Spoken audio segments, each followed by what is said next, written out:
Hey guys, welcome to study with Mayank. मैं हूं आपका मयंक और आज ला रहा हूं मैं आपके लिए एनसीईआरटी ज्योग्राफी क्लास 11 से। यहाँ आज आपकी जो बुक सेकंड स्टार्ट हो रही है, यानी हम इससे पहले भारत भौतिक पर्यावरण वाली बुक कवर कर चुके हैं। आज इसी क्रम में आज आपकी जो सेकंड बुक है क्लास 11 की, ये भौतिक भूगोल के मूल सिद्धांत वाली पुस्तक है। इसे हम यहाँ पर स्टार्ट कर रहे हैं और आज इसी क्रम में आज इसका चैप्टर नंबर 1 है, यानी भूगोल एक विषय के रूप में है। यानी अब तक आपने भूगोल का अध्ययन जो किया था वो सामाजिक अध्ययन के रूप में किया था, लेकिन अब आप यहाँ पर एक स्वतंत्र विषय के रूप में करेंगे। तो यहाँ पर आपको भूगोल की बहुत सारे उपागमों के बारे में, यानी बहुत सारी अप्रोचेस के बारे में पता चलेगा, बहुत सारी मेथोडोलॉजी के बारे में पता चलेगा। तो और भूगोल का जो प्रयोग है विभिन्न विषयों से किस प्रकार से भूगोल संबद्ध है, संबंधित है, वो भी आप यहाँ पर इस अध्याय के तहत जानेंगे। तो चलिए स्टार्ट करते हैं आज का वीडियो। देखते हैं मैं क्या क्या डिस्कस करना है यहाँ पर और क्या क्या नोट डाउन करना है। देखिए, बात कर लेते हैं इस चैप्टर की। जैसा कि यहाँ पर आप सभी जानते हैं कि हम लोगों ने जो 9 से लेकर 10 तक, यानी कि जो हमने माध्यमिक स्तर पर लगभग भूगोल का अध्ययन जो किया था वो सामाजिक विज्ञान के रूप में किया था। यानी समाज का अध्ययन कर रहे थे, उसी में हमारा भूगोल भी आ गया था। हम अपने आसपास के परिवेश, आसपास के जो है पर्यावरण को जान रहे थे, तो वहाँ पर हमने उसका भी अध्ययन कर लिया। लेकिन अब हम क्योंकि विस्तार रूप में पहुंच गए हैं, क्लास 11 में पहुंच गए हैं, तो यहाँ पर भूगोल का अध्ययन हम एक स्वतंत्र विषय के रूप में करेंगे। यहाँ पर हम पृथ्वी के भौतिक पर्यावरण, इसकी मानविक क्रियाकलाप यानी मानवीय गतिविधियाँ, इनमें जो अंतर प्रक्रियात्मक संबंध है, दोनों के मध्य एक संबंध है, उस संबंध को जानेंगे। देखिए, मैं आपको एक बता दूंगा, यहाँ पर अभी क्लास 11 में आप भौतिक भूगोल के बारे में पढ़ेंगे। जो इसमें मानवीय भूगोल वाली क्रियाएं हैं वो आप क्लास 12 में बुक है वो वहाँ पर कवर करेंगे। ठीक है, तो यहाँ पर केवल आपकी इस भौतिक भूगोल वाली पुस्तक पर यहाँ पे फोकस दिया गया है। तो यहाँ बताया गया है किस तरह से हमें भूगोल क्यों पढ़ना चाहिए, क्या क्या रीजन है भूगोल पढ़ने के हमें, यानी वही सब चीज़ें यहाँ पे बताई गई हैं कि भाई शुरुआत में किस तरह से रह रहे थे। शुरुआत में हमारा समाज जो था आदिम समाज था। आदिम का मतलब आप जानते हो कि प्रिमिटिव मानव थे हम लोग पूरा वही जंगलों पर निर्भर थे। जानवरों को जैसे पशु रहते हैं, पशुता थी हमारे अंदर, यानी कि हमारे अंदर कोई मानवता नहीं थी, उस समय पशुता थी। केवल हमारा एक ही वहाँ पर ध्येय था, केवल अपनी क्षुधा पूर्ति करनी है, यानी अपनी उदर की पूर्ति करनी है, केवल खाना खाना है। और हमारे ना ही कोई संस्कार थे हमारे अंदर, ना ही कोई हमारा समाज था। लेकिन धीरे धीरे हम जैसे जैसे विकसित होते गए, हमने तकनीक का प्रयोग किया, प्राकृतिक संसाधनों का दोहन किया, भूमि, मृदा, जल इनका उपयोग करते गए और आहार उत्पादन करना प्रारंभ कर दिया। यानी धीरे धीरे करके हमारे जो क्रियाकलाप थे, कहीं ना कहीं जो है मानवीय क्रियाकलाप जो थे, हमारे जो भौतिक वस्तुएं हैं, यानी कि पृथ्वी पर विद्यमान भौतिक संसाधन उनसे समायोजित होने लगे, अंतर संबंधित होने लगे। तो उसके परिणाम स्वरूप हमने अपनी तकनीक विकसित की, हमने रहना स्टार्ट किया। तो वो सब बातें इसमें लिखी हुई हैं। अब देखिए, यहाँ पर मेन मुद्दे पर सबसे पहले आते हैं कि हमारा जो भूगोल है, भूगोल का मतलब क्या होता है। भूगोल का मतलब सरल शब्दों में अगर कहें कि इस पृथ्वी पर जो कुछ भी विद्यमान है वो सभी भूगोल है। यानी हमारी पृथ्वी पर जो हमारी पृथ्वी है, पृथ्वी पर जो कुछ भी विद्यमान है वो सभी भूगोल के अंतर्गत आता है। यानी कि हमारे यहाँ चाहे वो भौतिक पर्यावरण हो पृथ्वी का, चाहे यहाँ पर सांस्कृतिक लक्षण यहाँ पे विद्यमान हो, समाज विद्यमान हो, वो सभी भूगोल में निहित हो जाता है। अब देखिए, यहाँ पर सर्वप्रथम जो है भूगोल शब्द का जो अर्थ है, यानी भूगोल शब्द का जो प्रयोग है, यानी जिसे हम आपके जो कहते हैं, यानी भूगोल कहते हैं, ज्योग्राफी कहते हैं, इसका प्रयोग एक विद्वान थे एराटोस्थेनीज। ये ग्रीक विद्वान थे। ये 276 से लेकर 194 ईसा पूर्व रहे हैं। ठीक है, इन्होंने सबसे पहले आपका ज्योग्राफी शब्द का इस्तेमाल किया। पहला पॉइंट ये लिख लेना कि सर्वप्रथम भूगोल शब्द का प्रयोग जो होता है यहाँ पर एराटोस्थेनीज, ठीक है, जो है एक ग्रीक विद्वान उन्होंने किया। अब देखिए, ये जो वर्ड है ये ग्रीक भाषा के 2 वर्डों से मिलकर बना है। इसका मतलब जियो का मतलब है पृथ्वी और ग्राफोस का मतलब है वर्णन। यानी कि दोनों को अगर समायोजित कर दें तो इसका अर्थ बनता है यहाँ पर पृथ्वी का वर्णन। ये आप लिख लेना है इसमें। अब देखिए, यहाँ पर अगर हम बात करें, यहाँ पर जो काफ़ी सारे विद्वान हैं, भूगोल वेत्ता हैं, वो मानव के निवास के रूप में भी पृथ्वी का वर्णन करते हैं। यानी भूगोल को मानव के निवास के रूप में भी यहाँ पर इसका वर्णन करते हैं, क्योंकि भाई जो मानवों का भी निवास है पृथ्वी। तो इस तरह से भी यहाँ पर कुछ लोग इसे परिभाषित करने की कोशिश करते हैं। तो सेकंड पॉइंट आप यहाँ पर लिख लेना कि भूगोल के विद्वान इसको मानव के निवास के रूप में पृथ्वी, यानी कि यहाँ पर ऐसे लिख लेना, भूगोल के विद्वान, यानी यहाँ पर विद्वान भूगोल को मानव के निवास के रूप में पृथ्वी का वर्णन परिभाषित करते हैं। यानी कुछ लोग मानव के निवास के रूप में से देखते हैं। अगर हम पृथ्वी की बात करें तो पृथ्वी में बहुआयामी है। बहुआयामी का मतलब ये है कि यहाँ पर केवल और केवल भौतिक संसाधन ही मौजूद नहीं है, बल्कि यहाँ पर इसके अलावा बहुत सारी चीज़ें विद्यमान हैं। यानी भौतिक संसाधन तो है ही हैं। भौतिक संसाधन में आप यथा आप देख सकते हैं प्रकृति आ जाती है। प्रकृति में आपकी बहुत सारी चीज़ें देखने को मिलेंगी।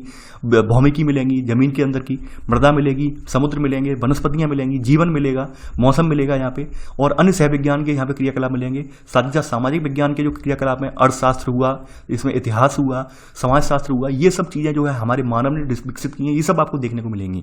तो कहने का मतलब ये पृथ्वी के ऊपर जो भी गतिविधियां संचालित हो रही हैं वो कहीं ना कहीं बहुआयामी प्रकृति की गतिविधियां हैं। इसलिए हम पृथ्वी को बहुआयामी मानते हैं। यानी पृथ्वी का हम केवल यहाँ पर वर्णन केवल और केवल भौतिक आधार पर नहीं करेंगे, बहुआयामी आधार पर हम उसके पृथ्वी का पूरा वर्णन करते हैं। यानी कि पृथ्वी से अभिप्राय मैंने पहले ही बताया था कि पृथ्वी का मतलब ही यहाँ पर क्या है, भूगोल है। यानी भूगोल का मतलब क्या है, समूची पृथ्वी इसमें आ गई है। तो यहाँ पर वही बात आप यहाँ पे लिखेंगे इसमें सेकंड का सब पॉइंट कि पृथ्वी क्या है, हमारी पृथ्वी एक बहुआयामी है।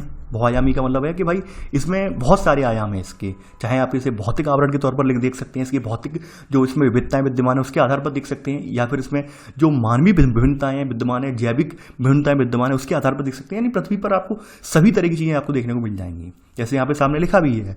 तो वो सब पृथ्वी जो है एक बहुआयामी प्रकृति की है। तो यहाँ पर वही चीज़ें बताई गई हैं इसमें, ठीक है। इसलिए क्या करते हैं, इसलिए अनेक, यानी यहाँ पर आप इसमें लिख लेना, इसलिए यहाँ पर जो अनेक प्राकृतिक वैज्ञानिक हैं, यानी इसलिए अनेक प्राकृतिक वैज्ञानिक जो है धरातल की वास्तविकता के विभिन्न पक्षों का अध्ययन करते हैं। इसलिए क्या करते हैं, इसलिए जियोग्राफी का यहाँ पे यानी जियोग्राफी को डिफाइन करने के लिए ये लोग क्या करते हैं, धरातल की वास्तविकता के जो विभिन्न पक्ष हैं, हर पक्ष का अलग अलग वर्णन करते हैं, अध्ययन करते हैं। तो ये यहाँ पर सेकंड का सब पॉइंट आप पहला पॉइंट लिख लेना। आगे बढ़ते हैं। अब देखिए यहाँ पर अगली बात यहाँ पे बताई गई है कि भूगोलवेत्ता केवल और केवल यहाँ पर उस विभिन्नता का ही अंदर अध्ययन नहीं करते हैं। यानी भूगोलवेत्ता क्या करते हैं, केवल और केवल हमारे जो आसपास विद्यमान जो विभिन्नताएं हैं, जैसे अपने भारत में कुछ विभिन्नताएं हैं, ऑस्ट्रेलिया में कुछ अलग विभिन्नताएं हैं, अफ्रीका में कुछ अलग विभिन्नताएं हैं, अमेरिका में कुछ अलग विभिन्नताएं हैं, तो उन विभिन्नताओं का अध्ययन नहीं कर रहे हैं, बल्कि उस बात का भी अध्ययन कर रहे हैं जिसकी वजह से वो विभिन्नता है। यानी उस बात का भी अध्ययन करने की कोशिश कर रहे हैं जिसकी वजह से वो विभिन्नता है। जैसे एक एग्जांपल आपके सामने कॉमन एग्जांपल रखता हूं मैं। जैसे आपने देखा होगा कि जो तटीय इलाके होते हैं, यानी जो भी समुद्र के तटीय इलाके होते हैं, भारत का कोस्टल एरिया जो है जहाँ पर 9 राज्यों का बॉर्डर कोस्टल एरिया से टच होता है, ये बात आप जानते होंगे। तो वहाँ पर आपका देखा होगा, वहाँ पर जो मानवों का आहार है, मुख्य आहार के रूप में आप देख पा रहे होंगे कि भाई वहाँ पर मोस्टली लोग मतलब यानी मछली तो खाते ही खाते हैं, यानी नॉन वेजिटेरियन तो है ही है, मछली तो खाते ही खाते हैं। यानी खास करके आपके दक्षिण भारत वाले रीजन वाले जो तटीय राज्यों के लोग हैं, उनका प्रमुख आहार के रूप में मछली तो है ही है। अगर हम भाई उत्तर भारत के लोगों की बात करें तो आप देखेंगे उत्तर भारत में सबसे ज़्यादा वेजिटेरियन लोग पाए जाते हैं। यानी उत्तर भारत में आप जो पंजाब के नीचे से लेकर जो MP के ऊपर तक जो बीच का रीजन है, वहाँ पर सबसे ज़्यादा शाकाहारी लोग भी मिलेंगे आपको। रीज़न क्या है, रीज़न ये है कि भाई यहाँ पर खाद्यान्नों की प्रचुरता थी, यहाँ पे बारिश अच्छी होती थी, इसके अलावा उपजाऊ मैदान था, फसलें अच्छी खासी उगती थी। तो यहाँ पर क्या था, यहाँ पे खाद्यान्न प्रचुर मात्रा में थी, तो लोगों को नॉनवेज अपने आहार के रूप में बनाने की जरूरत नहीं पड़ी। जबकि दक्षिण भारत में क्या था कि वहाँ पे खाद्यान्न नहीं उग पा रहे थे, पास में समुद्र था, लोग आराम से मछली पकड़ते थे, भूनते थे, खा जाते थे, तो वो नॉन वेजिटेरियन है। तो ये चीज़ें जो हैं, यानी कि जो विभिन्नताएं आपको देखने को मिल रही हैं, इसके पीछे एक कारण मौजूद है। यानी चाहे वो भौतिक कारण हो, पर्यावरणीय कारण हो, कुछ ना कुछ कारण मौजूद है। तो भूगोलवेत्ता केवल और केवल यहाँ पर विभिन्नता का अध्ययन नहीं कर रहे हैं। यानी हम केवल यहाँ पर यही नहीं देख रहे हैं कि भाई दक्षिण भारत के मोस्टली लोग नॉन वेजिटेरियन है, उत्तर भारत के केवल शाकाहारी हैं, इस बात का भी हम नहीं जान रहे हैं। इसका कारण क्या है, क्यों है ऐसे, उस बात को भी हम जानने का प्रयास कर रहे हैं। ये वास्तव में भूगोल है। तो यहाँ पर इसमें आप सेकंड पॉइंट लिख लेना, सेकंड का सेकंड सब पॉइंट, कि भाई भूगोलवेत्ता मात्र धरातल पर तथ्यों में विभिन्नता का अध्ययन नहीं करते, अपितु ये इन कारकों का भी अध्ययन करते हैं जो इन विभिन्नताओं के कारण होते हैं। यानी उन कारकों का भी अध्ययन करते हैं जो इन विभिन्नताओं के कारण ये मौजूद होते हैं। तो यहाँ पे वैसे फसली विभिन्नता दिखाई गई है कि भाई फसलों की विभिन्नता अलग हो सकती है। यानी एक जगह फसलों की मांग ज़्यादा है, कहीं कम है। ये चीज़ यहाँ पर उन्होंने फसलों के संदर्भ में दिया है, मैंने यहाँ पे आहार के संदर्भ में दे दिया एग्जाम्पल, और कोई यहाँ पर डिफरेंस नहीं है। आगे बढ़ते हैं। अब देखिए यहाँ पर जो ये परिप्रेक्ष्य बताया गया है कि भाई कारण क्या है, इसे कार्य कारण संबंध के रूप में जाना जाता है। यानी भूगोलवेत्ता क्या करते हैं, तथ्यों की व्याख्या कार्य और कारण संबंध के ढांचे में ही करते हैं। यानी भाई कोई चीज़ हो रही है तो उसके पीछे क्या रीज़न है, लॉजिक क्या है, तो उस संबंध को रखते हुए, कार्य कारण संबंध को ध्यान में रखते हुए उसकी व्याख्या करने की कोशिश करते हैं। क्योंकि ये जो है, इनकी जो व्याख्या है, केवल व्याख्या में ही सहायक नहीं होती, बल्कि जो पूर्वानुमान है, पूर्वानुमान की क्षमता और भविष्य के परिप्रेक्ष्य में ये देखने की क्षमता को भी ये विकसित करती है। तो ये कार्य कारण यहाँ पर जानना बहुत जरूरी है कि भाई ये कार्य जो हो रहा है इसके पीछे क्या लॉजिक है। यानी हम देख पा रहे हैं कि भाई मानसून सीजन में हमारा जो तमिलनाडु वाला तट है वो सूखा रह जा रहा है। तमिलनाडु तट पर वर्षा नहीं हो पा रही है, जबकि हमारे यहाँ हर जगह वर्षा हो रही है, तमिलनाडु तट सूखा रह जा रहा है। अरावली के पश्चिम वाला रीजन है, वहाँ वर्षा नहीं हो पा रही है। तो इसके पीछे कुछ ना कुछ कारण तो है। तो उस कारण को पहले मैं जानने की कोशिश की, क्यों वर्षा नहीं हो पा रही है। तो भूगोलवेत्ता क्या करते हैं भाई, ये कारण का भी पता लगाते हैं कि भाई ये कार्य हो रहा है, इसके पीछे क्या कारण है। और जब हम उस कारण का पता लगा लेते हैं तो भविष्य में हम कोई पूर्वानुमान यानी हम कोई प्रिडिक्शन करने में, यानी कि चाहे हम पूर्वानुमान लगा सकते हैं कि हमें मालूम है कि भाई जो मानसून आता है, दक्षिण पश्चिम मानसून आता है, उससे हमारे जो तमिलनाडु तट पर है, तमिलनाडु तट पर वर्षा नहीं होती है। हमने कारण बता दिया यहाँ पर, यानी हमने कारण जान लिया तो हमने कार्य बता दिया भाई तमिलनाडु में दक्षिण पश्चिम मानसून से वर्षा नहीं होती, यहाँ पर लौटते हुए मानसून से वर्षा होती है। तो हमने यानी कि उस चीज़ का तभी तो पूर्वानुमान लगा पाए जब हम उसके कारण को जान पाए। अब हम कारण को पता ही नहीं होता, हमारा कारण हमें पता ही नहीं होता कि भाई कारण क्या है, क्यों वर्षा नहीं हो रही है, तो क्या हम पूर्वानुमान लगा पाते? नहीं लगा पाते। तो वो बातें यहाँ पर बताई गई हैं कि भूगोलवेत्ता क्या करते हैं।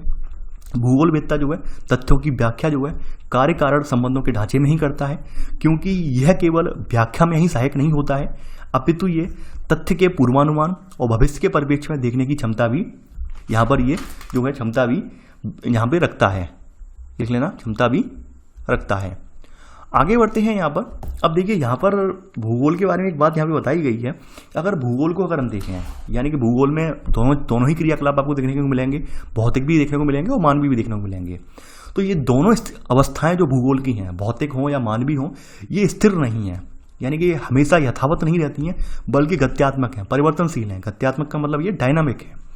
तो यहाँ पर आप अगला पॉइंट आप लिख लेना कि भौतिक तथा मानवीय दोनों प्रकार के भौगोलिक तथ्य स्थैतिक नहीं है, बल्कि ये गत्यात्मक होते हैं।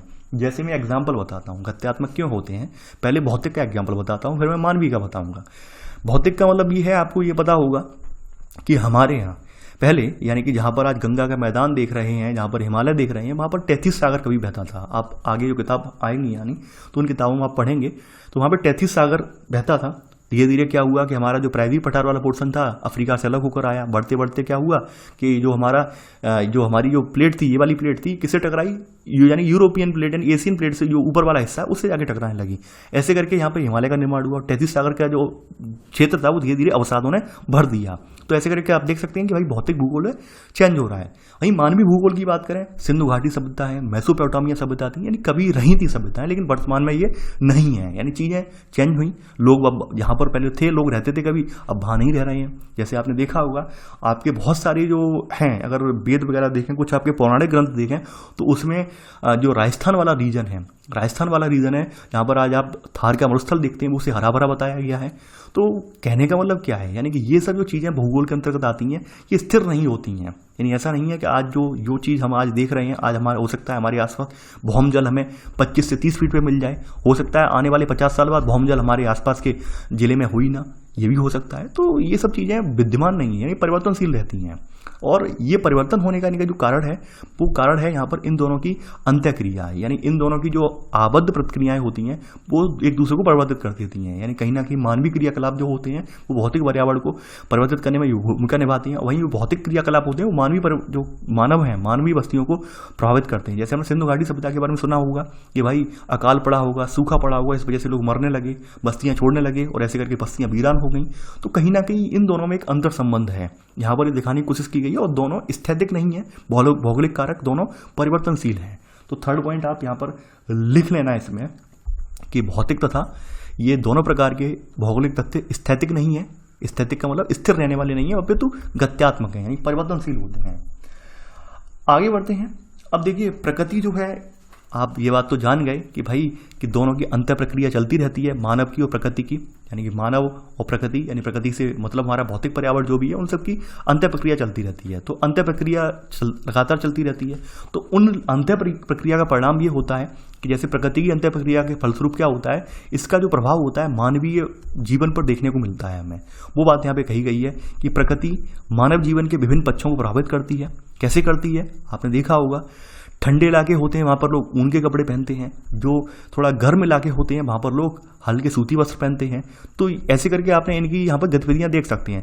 तटीय इलाकों के लोग हैं वो मछली का व्यापार करते हैं, ठीक है। और वहीं अगर उत्तर भारत के इलाकों की बात करें तो भाई वहाँ पर मछली का व्यापार इतना ज़्यादा व्यापक पैमाने पर नहीं होता है। वहाँ पर वो क्या करते हैं, फसलें उगाते हैं, फसलों का व्यापार करते हैं। तो ये कहीं ना कहीं ये प्रकृति है, प्रकृति ने हमारे जो मानवीय जीवन के क्रियाकलाप हैं इनको परिवर्तित कर दिया है और कहीं ना कहीं उन पर हमारा असर भी देखने को मिल रहा है। तो यहाँ पर आप सेकंड का पहला सब पॉइंट यहाँ पर नोट कर लेना कि प्रकृति मानव जीवन के विभिन्न पक्षों को प्रभावित करती है और इसकी छाप उसके वस्त्र, आवास, व्यवसाय आदि पर देखी जा सकती है। अब देखिए, हमारा जो मानव है शुरुआत से ही संघर्षशील रहा है, शुरुआत से संघर्ष करने का आदत रही है। मतलब कहने का मतलब ये है कि हमेशा ये प्रकृति से टकराता रहता है।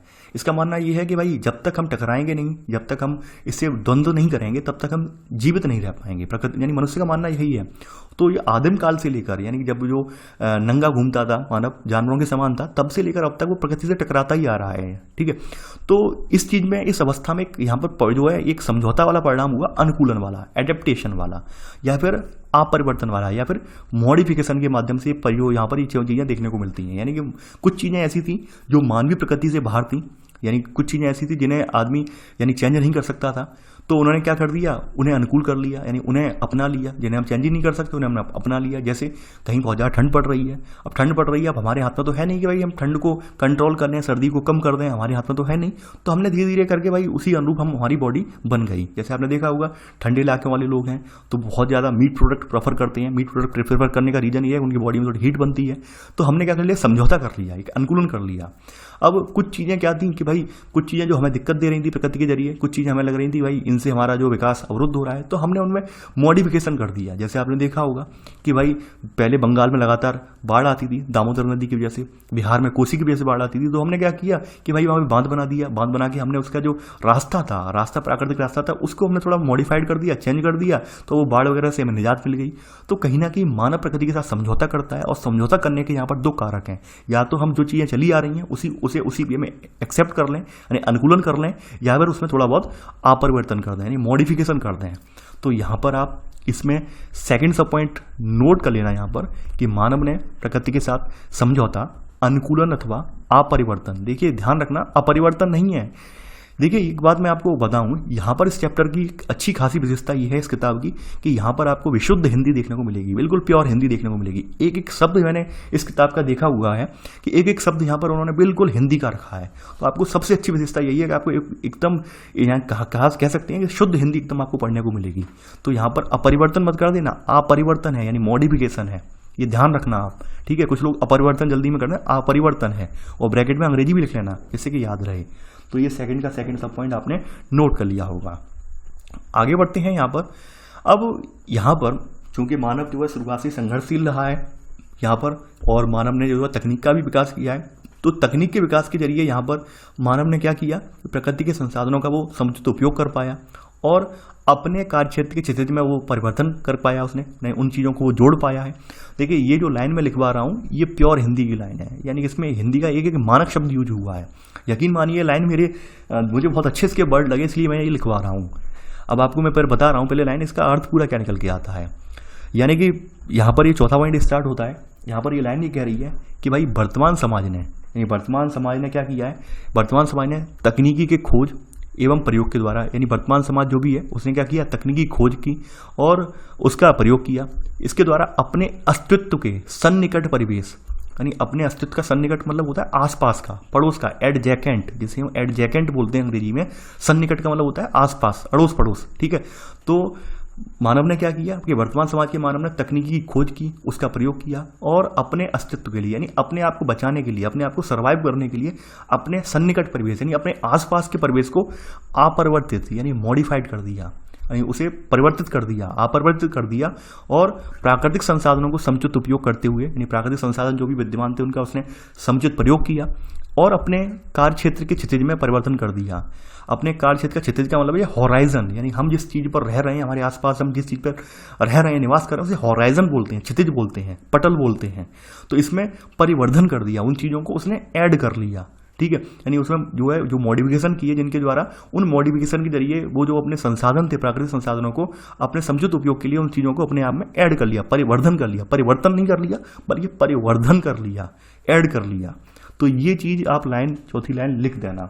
देखिए आज वाला चैप्टर जो है मेनली यूपीएससी कैंडिडेट से ज़्यादा ये एक चैप्टर जो है, जो टीजीटी, पीजीटी या नेट एग्जाम की तैयारी कर रहे हैं उनके लिए बहुत ज़्यादा इंपॉर्टेंट है। और ये पूरी किताबें दोनों जो हैं, यानी क्लास 11, 12 की दोनों किताबें जो ज्योग्राफी की हैं, ये टीजीटी, पीजीटी और नेट एग्जाम जो ज्योग्राफी से देने की सोच रहे हैं उन्हें तो हर हाल में पढ़नी चाहिए। और देखिए, मैं यहाँ पर आप लोगों की जो ज़रूरतें हैं उनका भी ध्यान रख रहा हूँ। मैं केवल और केवल इस चैप्टर को यूपीएससी कैंडिडेट के लिए नहीं करवा रहा, क्योंकि मेरे माइंड में ये चीज़ें बहुत पहले से थी कि यहाँ पर बहुत सारे अभ्यर्थी ऐसे भी हैं जो टीजीटी, पीजीटी या नेट एग्जाम की प्रिपरेशन कर रहे हैं, तो उन्हें भी ध्यान में रखना था। तो यहाँ पर वैसे तो मैं बहुत सारी चीज़ें छुड़वा देता इसमें, लेकिन उनकी वजह से मैं ये चीज़ें यहाँ पर ऐड भी कर रहा हूँ ताकि आप इसे जान सकें और आपके एग्जाम में अगर ये आते हैं डिस्क्रिप्टिव तो आप उसे सॉल्व आउट कर सकें। क्योंकि यूपीएससी में ये इस तरह से नहीं आएंगे। यूपीएससी में इस चैप्टर में 2-4 क्वेश्चन है वो आएंगे, ज़्यादा इसमें नहीं आएगा, लेकिन मैं ये आपकी नेट एग्जाम की वजह से या टीजीटी, पीजीटी एग्जाम की वजह से ये कवर करवा रहा हूँ।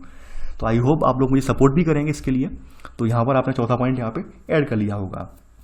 अब देखिए, यहाँ पर एक कवि की कल्पना है, यानी कि एक कवि ने अन्योन्य क्रिया का मतलब जो है, हम इंटरेक्शन जो कर रहे हैं अन्योन्य क्रिया इसे बोलते हैं, इसे संक्षेप में कवि ने कल्पना के रूप में मानव और ईश्वर के बीच में एक संवाद, अपना वार्तालाप है, इसे व्यक्त किया है। मान यानी कवि ये कहता है भाई कि भाई आपने मिट्टी का सृजन किया तो मैंने मिट्टी से एक कप बना लिया, आपने रात बनाई तो मैंने उस रात में अपने आपको रोशन करने के लिए दीपक बना लिया, आपने बंजर बनाया यानी आपने बंजर भूमि, पहाड़ी भूभाग और मरुस्थला का सृजन किया, मैंने फूलों की क्यारी और बाग बगीचे बनाए। यानी कहीं ना कहीं ये अन्योन्य क्रिया को कवि प्रदर्शित करने की कोशिश कर रही है, यानी प्रकृति ने हमें क्या दिया और हमने उसको क्या बनाया। ठीक है, यानी हमने उसे अपने उपयोग करने लायक उसमें परिवर्तन करके, उसमें मॉडिफिकेशन करके उस चीज़ को किस तरह से आप परिवर्तन करके अपने आप में परिवर्तन लेके आए, उसे बना दिया, क्या बनाया हमने, वो हम यहाँ पर दिखाने की, कवि की कल्पना दिखाने की कोशिश कर रही है। वो लाइन इसमें रखी गई है। तो लिखना नहीं है, केवल एक मनोरंजन के तौर पर थी लाइन और आपने यहाँ पर देख लीजिए। आगे बढ़ते हैं।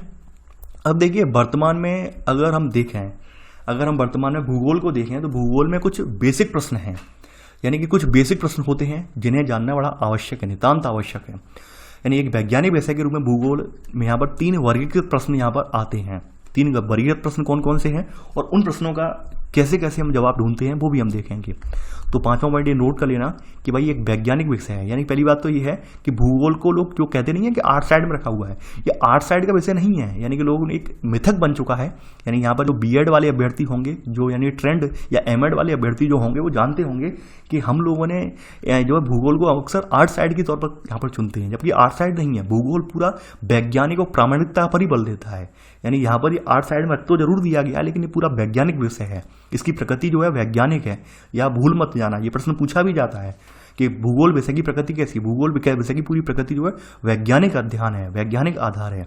यहाँ पर कोई साहित्यिक, यहाँ पर कोई कल्पनात्मक आधार नहीं चुना गया है, बल्कि वैज्ञानिक फैक्ट्स यहाँ पर चुने गए हैं। तो ये आप यहाँ पर जान लेना, मतलब भूलना मत ये।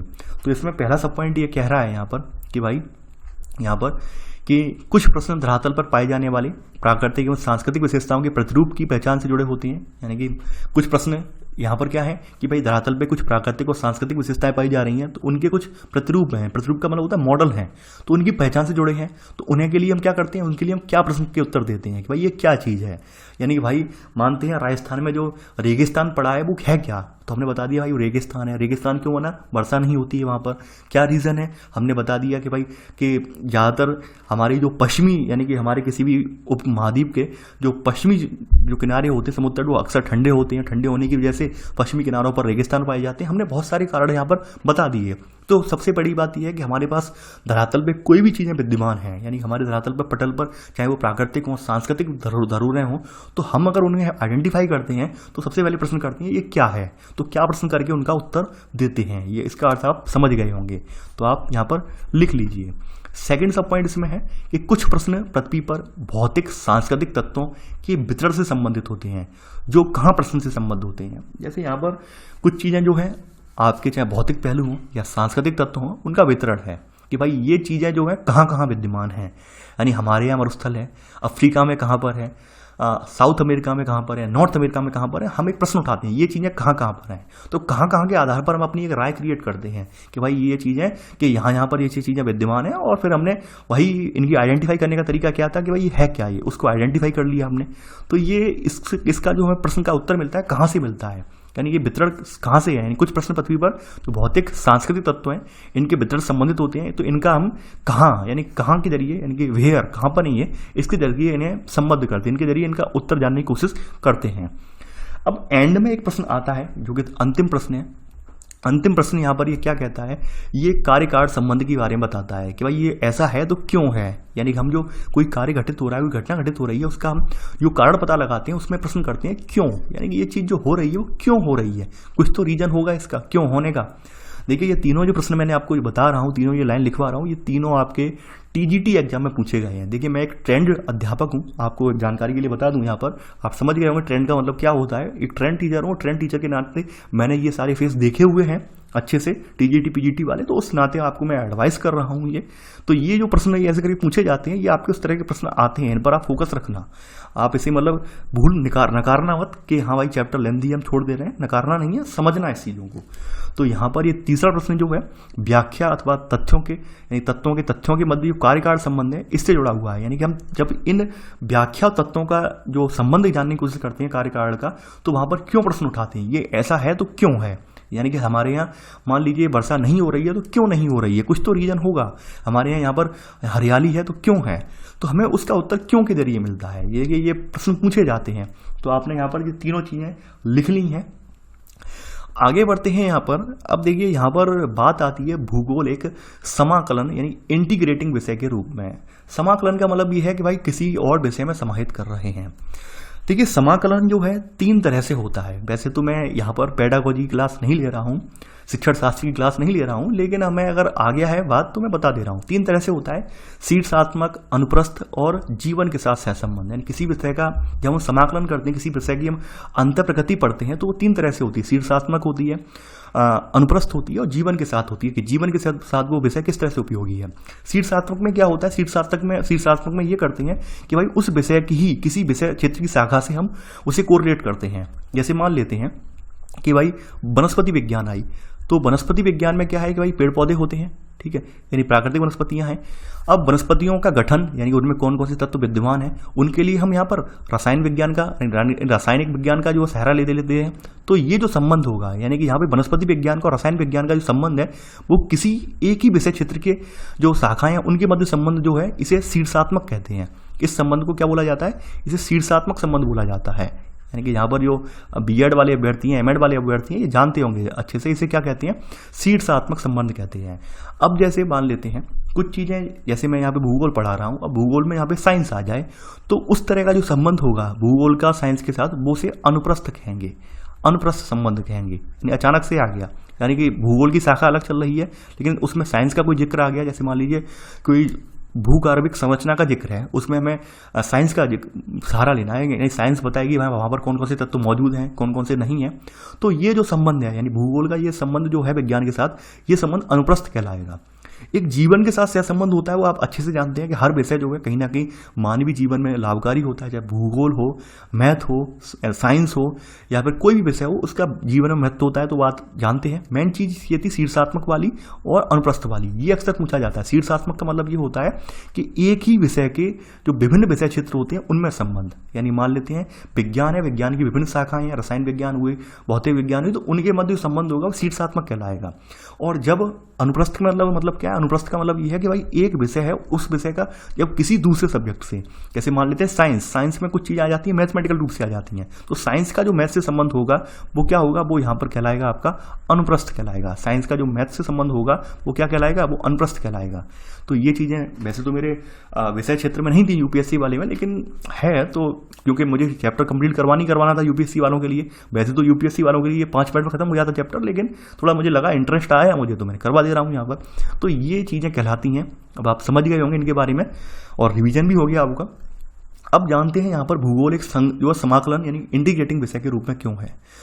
देखिए भूगोल में क्या होता है, किसी भी चीज़ का यहाँ पर एक संश्लेषण किया जाता है, यानी हम पूरा एक तथ्य हैं, तथ्यों का एक पूरा एक क्रमागत रूप से अध्ययन करते हैं, उन्हें संश्लेषित करके आंकड़े तैयार करते हैं। पूरा क्रमागत अध्ययन किया हमने।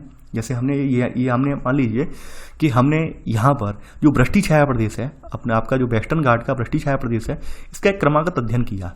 क्रमागत अध्ययन हमने 10 सालों का किया और 10 सालों का हमने अध्ययन करने के बाद ये उपरांत ये पाया कि भाई यहाँ पर जो वृष्टि छाया प्रदेश है, महाराष्ट्र का विदर्भ वाला इलाका है, यहाँ वर्षा नहीं होती है, इसका रीज़न क्या है, रीज़न निकाल कर लाए।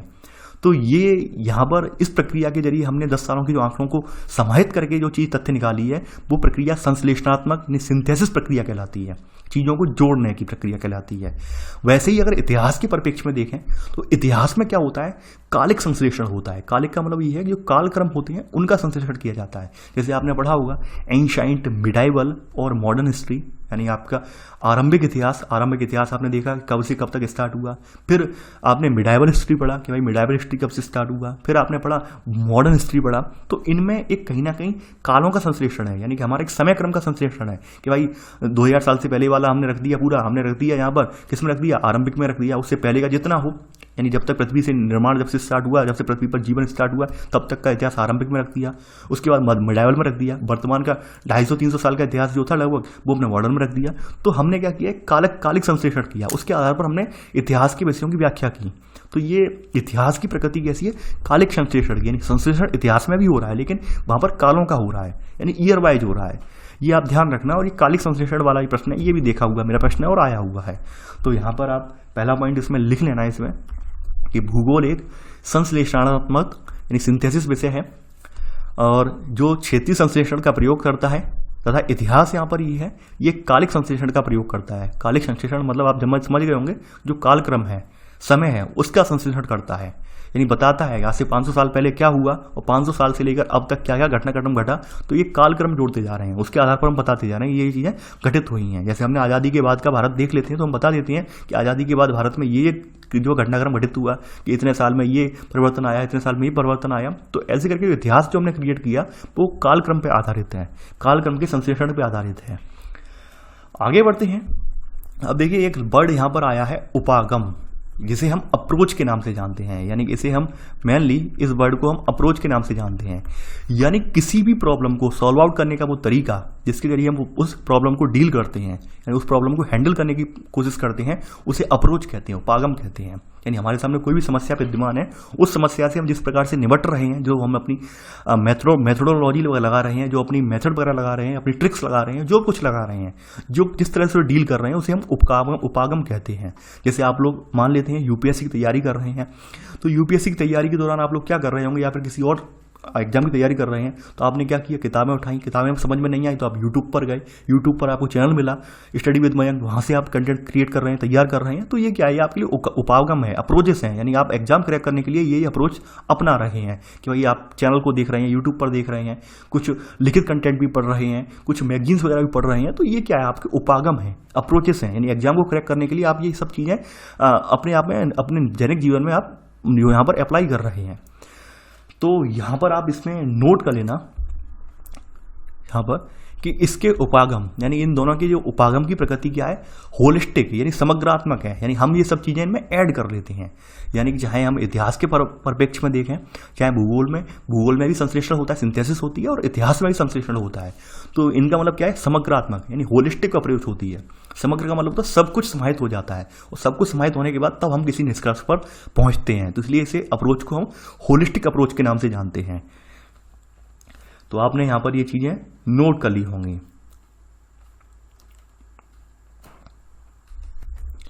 अब देखिए यहां पर अगला सब पॉइंट इसमें बता रहा है, यहां पर भूगोल की समाकलन वाली प्रकृति है। इसमें पॉइंट ये कह रहा है कि भाई यह इस तथ्य को मानता है कि विश्व एक परस्पर निर्भर तंत्र है। यानी कि भूगोल की जो प्रकृति है समाकलन होने की, वो इस बात को मानती है कि भाई पूरा विश्व जो है एक परस्पर निर्भर तंत्र है, यानी हर चीज विश्व में जो है वो कहीं ना कहीं कोरिलेट है। यानी विश्व में कोई घटना घटित हो रही है, उसका प्रभाव हो सकता है भारत में भी या फिर अन्य देशों में भी देखने को मिल जाता है। जैसे हम एक एग्जाम्पल लेते हैं पर्यावरणीय घटनाओं का। जैसे आपने देखा था हम जब आपकी भारत भौतिक पर्यावरण की चैप्टर नंबर 4 पढ़ रहे थे, यानी कि आप जलवायु वाला पढ़ रहे थे चैप्टर, तो हमने देखा था कि भाई जब अल नीनो वाली घटना होती थी, अल नीनो वाली घटना जो पेरू के तट पर होती थी, जिसके जरिए एकदम वहाँ पर जो ठंडी धारा थी वो गर्म धारा में परिवर्तित हो जाती थी, तो आप देखते थे उसका असर क्या पड़ता था, उसका असर हमारे यहाँ भी पड़ता था। हमारे यहाँ मानसून उससे लेट हो जाता था। आपने ये पढ़ा था, मैं थोड़ा यानी बैकग्राउंड में इसलिए जाता हूँ ताकि आपको चीज़ें याद आ जाएं, उसे कोरिलेट कर सकें। तो आपने पढ़ा था, यानी कि हम ये नहीं कह सकते कि भाई हम केवल भारत में रह रहे हैं और भारत में जो चीज़ें हमारे आसपास विद्यमान है वही हमें प्रभावित करती हैं। यानी विश्व भर में जो कुछ घटित होता है वो उसका प्रभाव हमें भी देखने को मिलता है। अब मान लेते हैं भाई अमेरिका वाले, चाइना वाले बहुत ज़्यादा प्रदूषण फैलाएं, तो उस प्रदूषण से क्या होगा, वायुमंडल को नुकसान होगा। तो वायुमंडल का नुकसान कहीं ना कहीं आप देख रहे होंगे, टेम्परेचर बढ़ रहा है, ग्लोबल वार्मिंग की वजह से ग्लेशियर पिघल रहे हैं, समुद्र का जल स्तर बढ़ रहा है। जल स्तर बढ़ने से भारत के तटीय क्षेत्र जो है वो जलमग्न हो रहे हैं, यानी उनका जल स्तर धीरे धीरे बढ़ रहा है, तो वो उनका जलमग्न होने का खतरा बना हुआ है। तो कहीं ना कहीं जो कुछ घटनाएं घटित हो रही हैं वो कहीं ना कहीं कनेक्टेड हैं, यानी एक परस्पर निर्भर तंत्र है। यहाँ पर स्वतंत्र तंत्र नहीं है, क्योंकि पूरा जो घटनाक्रम घटित हो रहा है वो पृथ्वी पर ही घटित हो रहा है, तो इसलिए हम यहाँ पर स्वतंत्र नहीं हैं, हम कोरिलेटेड हैं, यानी कि निर्भर तंत्र हैं। तो यहाँ पर आप इसमें नोट कर लेना कि यह इस तथ्य को मानता है कि विश्व एक परस्पर निर्भर तंत्र है और वर्तमान विश्व से एक वैश्विक ग्राम का प्रतिबोधन होता है। यानी कि वैश्विक ग्राम का मतलब ये ग्लोबलाइजेशन हम बोल सकते हैं, इसका प्रतिबोधन होता है। प्रतिबोधन का मतलब ये होता है कन्फर्मेशन या पुष्टिकरण होता है। यानी कि भाई ये मान सकते हैं कि भाई पूरी जो हमारी अवधारणा है ये वसुधैव कुटुंबकम वाली, जिसे हम एक यहाँ पर वैश्विक प्रतिबोधन यानी वैश्विक ग्राम वाली अवधारणा बोली गई है, और हम संस्कृत में हम पहले से यूज करते हैं वसुधैव कुटुंबकम, यानी सारी समूची पृथ्वी हमारा परिवार है, तो हम ये मानते हैं। तो बात गलत नहीं है, हमारे जो ऋषि मुनि या मनीषियों ने ये बात बहुत साल हजारों सालों पहले लिख दी थी, वो सही भी है कि हमारे यहाँ कहीं ना कहीं हमारे समाज पर, हमारे पर्यावरण पर जो असर पड़ता है वो कहीं ना कहीं किसी और जगह पर जो असर पड़ रहा है उसका हमें भी अपने यहाँ लक्षण देखने को मिल जाते हैं। तो ऐसे करके हमारे यहाँ वैश्विक ग्राम का प्रतिबोधन इसके जरिए होता है। आगे बढ़ते हैं।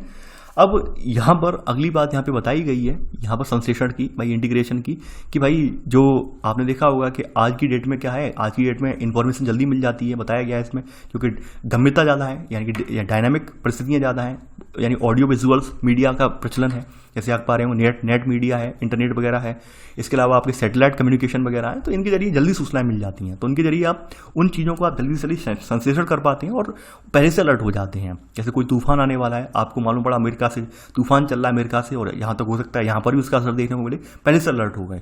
तो कहीं ना कहीं चीज़ें कोरिलेट हैं, इंटीग्रेटेड हैं, जुड़ी हुई हैं, उनके जरिए हम यहाँ पर ये सब चीज़ें पता कर पाते हैं। आगे बढ़ते हैं। यहाँ पर अगली बात यहाँ पे कही गई है, अगला पॉइंट यहाँ पर सेकंड पॉइंट यही है।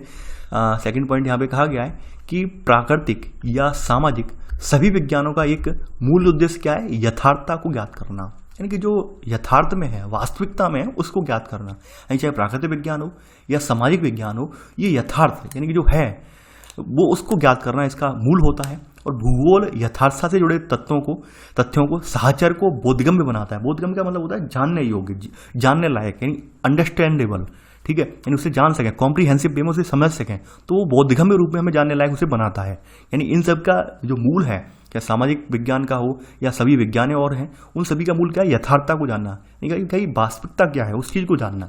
तो भूगोल ये यहाँ पर हमारे लिए कार्य करता है इंटीग्रेटिंग सब्जेक्ट के रूप में, कि भूगोल हमें उन सबको जानने लायक है, हम उसे समझ सकें। तो इसके लिए हम भूगोल की जो उपागम है, भूगोल की जो टेक्स्ट हैं, टेक्निक्स हैं, उनका सहारा लेते हैं, ताकि हम उनके तमाम तरह के जो सिद्धांत उनको हम समझ सकें। तो यहाँ पर आप सेकंड पॉइंट में आप लिख लेना ये वाला, ये पॉइंट यहाँ से लेकर यहाँ तक, यानी ये पॉइंट इसमें सब पॉइंट ये वाला यहाँ कर देना, ठीक है। आगे बढ़ते हैं। यहाँ पर अब भूगोल के बारे में, ऐतिहासिक घटनाओं के बारे में यहाँ पर बात कही गई है। यहाँ पर ऐतिहासिक घटनाओं के बारे में बात ये कही गई है, किस तरह से भूगोल जो है ऐतिहासिक घटनाओं पर भी प्रभाव डालता है, वो बात बताई गई है।